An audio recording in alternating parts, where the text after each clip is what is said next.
पंचम जातीय चिलिका विहंग उत्सव और 18तम प्रवासी भारतीय दिवस पालन पाई चिलिका मंगलाजुड़ी पक्षी अभयारण्य साधव बहुपरी सजई हेउछि।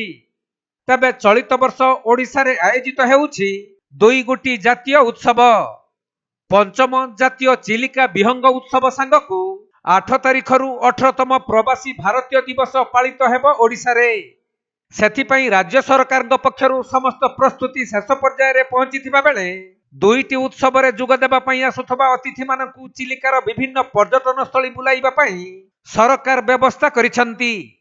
तेणु खोर्धा जिला टांगी ब्लॉक अंतर्गत मंगलाजुड़ी पक्षी अभयारण्य रे पारंपरिक झोटी चिता अंका जिबा सह पर्यटन नौका गुडी को साधव बहु परी सजा जाउछि।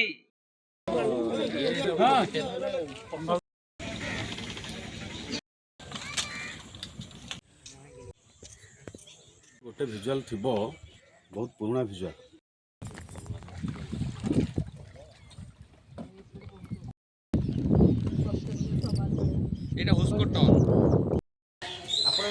खोर्धा जिला प्रतिनिधि प्रशांत कुमार बेहेरा रिपोर्ट कोणार्क लाइव।